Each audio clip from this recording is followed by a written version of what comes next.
بالله من شرور أنفسنا ومن سيئات أعمالنا من يهده الله فلا مضل له ومن يضلل فلا هادي له أشهد أن لا إله إلا الله وحده لا شريك له وأشهد أن محمدا عبده ورسوله اللهم صل وسلم وبارك على نبينا محمد وعلى آله وأصحابه ومن تبعهم بإحسان إلى يوم الدين.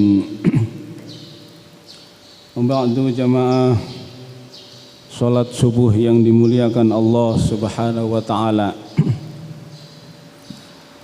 Alhamdulillah, tsumma alhamdulillah, kita masih diberikan Allah Subhanahu wa taala hidayah, taufik dan inayahnya sehingga kita dalam keadaan yang aman, dalam keadaan yang lapang, kita bisa melaksanakan ibadah sebagai kewajiban kita untuk ta'abbud kepada Allah Subhanahu wa ta'ala. Jamaah salat subuh yang dimuliakan Allah,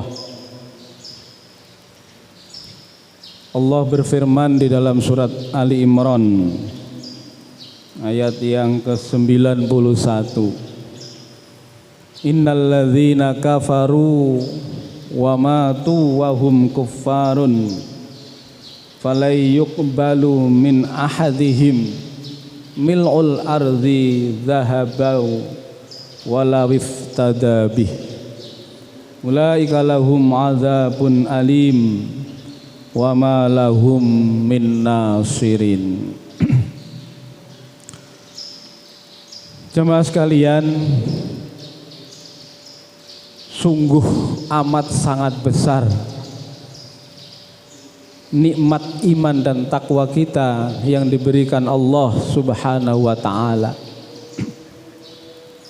Karena apa saya mengatakan nikmat kita itu, iman dan takwa kita itu nikmat yang paling besar? Kalau kita telaah ayat ini, pengertian sebaliknya, bahwa orang-orang yang kafir, yang kufur kepada Allah, wa matu wa hum kuffarun, sampai dia meninggal dunia tidak dapat petunjuk dari Allah, artinya tidak bisa beriman kepada Allah Subhanahu wa ta'ala. Kata Allah, falayyuqbala min ahadihim mil'ul ardi dhahaban. Semua amalannya itu walaupun dikumpulkan sebegitu banyak, kemudian diganti oleh Allah Subhanahu wa ta'ala menjadi sebuah gundukan emas 24 karat. Jadi amalan orang-orang kafir itu, ibu-ibu jamaah sekalian, bapak-bapak, tidak ada maknanya di hadapan Allah Subhanahu wa ta'ala walaupun amalan itu dihadirkan menjadi, dirubah menjadi emas yang sangat banyak, tidak akan diterima oleh Allah Subhanahu wa ta'ala sama sekali. Berarti mafhum mukhalafahnya, pengertian sebaliknya, bahwa kita diberikan nikmat iman dan takwa kepada Allah Subhanahu wa ta'ala, itu sesungguhnya kita diberi segudukan emas yang banyak tadi itu, diberikan kepada kita orang-orang yang beriman dan bertakwa kepada Allah Subhanahu wa ta'ala. Ibu-ibu, bapak-bapak, kalau dikasih emas segede bumi ini kira-kira gimana? Jangankan segede bumi ini, ya, kita diberi emas 1 kilo aja, atau mungkin nggak usah 1 kilo, 2 on saja. Yang hari ini emas itu harga 1 gramnya itu hampir 1 juta. Kalau 2 on berarti sudah berapa itu? 2 miliar apa 200 juta. Itu baru 2 on. Sedangkan amalan kita yang berlandaskan iman dan takwa tadi itu dinilai oleh Allah Subhanahu wa taala menurut pengertian kebalikan dari ayat ini tadi itu sekecil apapun amalan kita orang-orang yang beriman dan bertakwa kepada Allah Subhanahu wa taala itu nanti diganti oleh Allah Subhanahu wa taala dengan sebuah balasan yang kita tidak akan pernah menyangka. Di surga Allah Subhanahu wa taala. Jadi jemaah sekalian, saya kalau begini ini ingat kepada cerita, bukan cerita ini, fakta, kenyataan. Ada seorang yang tidak ulama, tapi dia ini kaya raya. Setelah dia mengkaji Al-Quran, tidak mendapatkan wasiat dari seseorang, enggak. Dia mencari ilmu tentang harta kekayaannya, tidak. Tetapi dia berdialog dengan Al-Quran. Dia membaca Al-Quran ini dengan terjemahannya itu, akhirnya dia punya kesimpulan. Bagaimana ya, saya ini punya harta diberikan oleh Allah banyak ini, kemudian saya ini masuk surga tidak hanya saya saja, tapi dengan harta kekayaan saya tadi itu. Ini kan kesimpulan yang luar biasa. Jadi ketika dia mendapatkan ilmu ini, orang ini, bagaimana caranya saya masuk surga Allah Subhanahu wa taala? Tidak saya hanya sepribadi, saya sendiri enggak, tapi harta kekayaan saya itu juga ikut masuk surga. Kesimpulan orang ini. Akhirnya kemudian dia menjawab sendiri, karena dengan dialog dengan Al-Quran tadi dan mungkin juga mendengarkan ceramah-ceramah itu, maka dia punya kesimpulan, kalau begitu saya masuk surga, bisa saya masuk surga Allah dengan harta kekayaan saya. Kalau harta kekayaan saya itu caranya adalah dititipkan ke masjid, dititipkan ke madrasah, dititipkan ke anak yatim, dititipkan ke fakir miskin,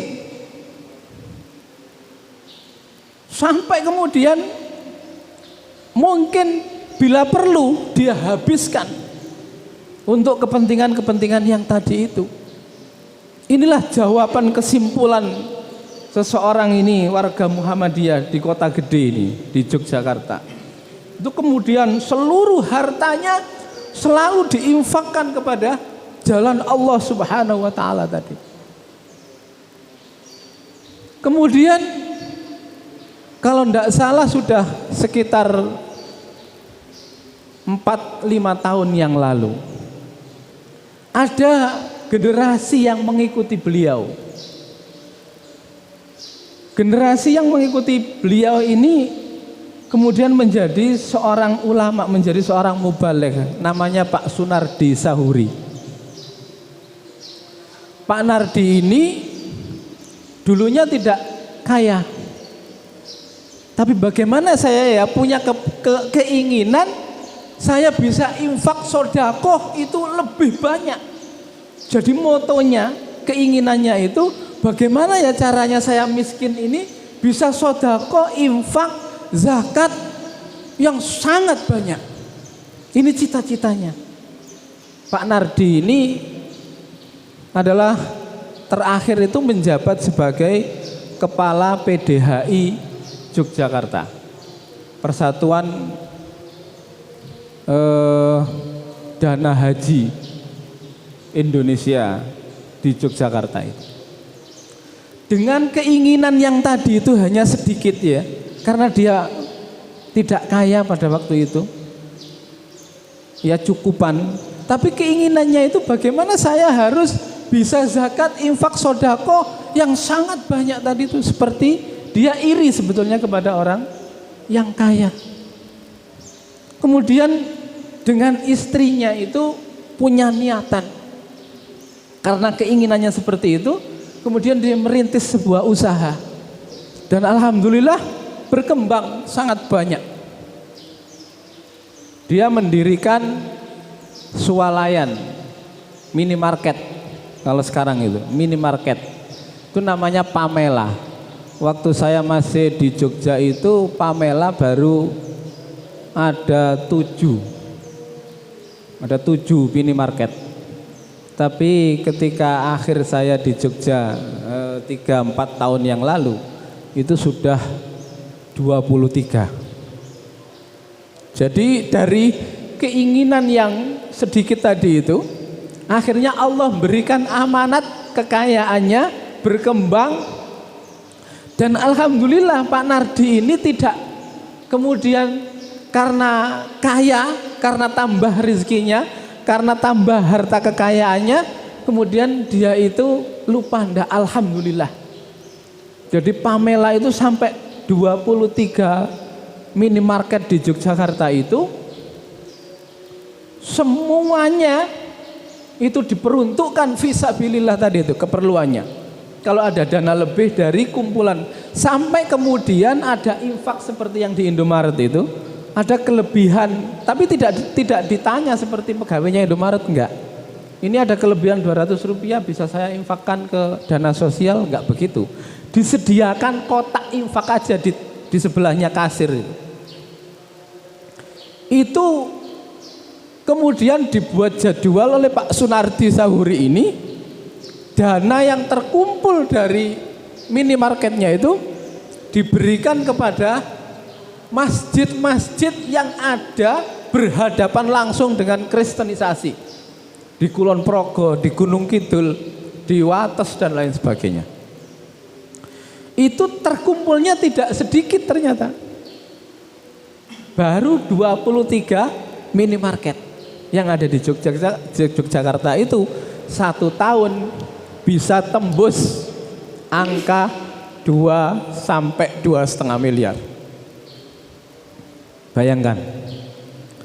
Ini kemudian dengan seperti itu Pak Nardi yang tadi itu, Pak Sunardi Sahuri itu, kemudian cita-citanya tadi itu yang asalnya pas-pasan kehidupannya menjadi kaya itu betul-betul dilaksanakan. Betul-betul amanat yang menjadi janji pada dirinya tadi itu dilaksanakan. Jadi semua dari hasil jerih payahnya itu diinfakkan fisabilillah. Sampai kemudian suaminya bude saya yang ada di Jogja namanya Pak Zainul Muttaqin, putranya Pak Haji Sowab.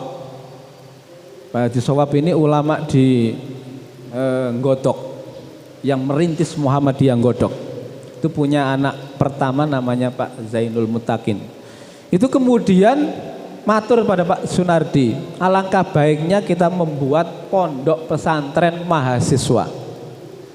Karena apa? Karena Pak Zain ini melihat pada waktu itu mahasiswa-mahasiswa yang baru masuk itu ternyata kadang-kadang kebanyakan masih kurang ilmu agamanya. Kadang-kadang marah baca Al-Quran belum bisa, belum tartil, belum lancar. Kemudian dia haturkan kepada Pak Nardi itu. Kemudian disetujui Pak Nardi, didirikan pondok namanya Fauzul Muslimun. Itu mahasiswanya atau santrinya sampai hari ini berkisar antara 100 110. Alhamdulillah itu sudah putra putri. Ini pondok khusus mahasiswa baru, bukan anak yang yang masih SMP SMA, enggak. Menyediakan pondok gratis, digratiskan semuanya. makannya, pendidikannya dan lain sebagainya. Nah inilah Bapak Ibu sekalian, jadi ingin saya memetik keinginannya Pak Nardi, cita-citanya itu tadi terlaksana dan alhamdulillah tidak dikhianati. Betul-betul kemudian menjadi kenyataan bahwa keinginannya untuk infak sodakoh, zakat yang banyak itu terlaksana dengan usahanya yang dirintis sampai kemudian menjadi besar. Sampai hari ini masih berjalan walaupun Pak Nardi 3-4 tahun yang lalu sudah balik kepada Allah Subhanahu, artinya sudah meninggal dunia. Dan alhamdulillah walaupun Pak Nardi itu yang merintis, tapi yang memanage itu Ibu Nardi, bukan Pak Nardi. Yang memanage usahanya tadi itu Ibu Nardi.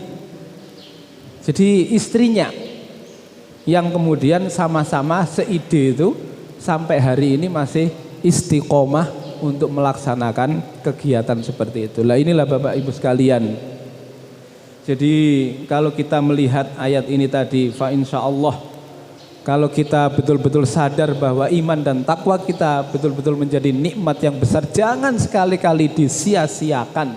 Banyak orang yang ingin untuk beramal soleh, beramal baik karena berdasarkan iman dan takwa kita. Jangan sampai kemudian iman dan takwa kita tergerus apalagi dengan hal-hal yang sepele, yang itu merupakan perbuatan syirik kepada Allah Subhanahu wa ta'ala, sehingga amal kita menjadi batal di hadapan Allah Subhanahu wa ta'ala. Demikian kajian pagi ini, mudah-mudahan bermanfaat bagi saya pribadi dan jamaah sekalian. Kurang lebihnya saya mohon maaf. Akhiru da'wana alhamdulillahi rabbil alamin. Assalamualaikum warahmatullahi wabarakatuh.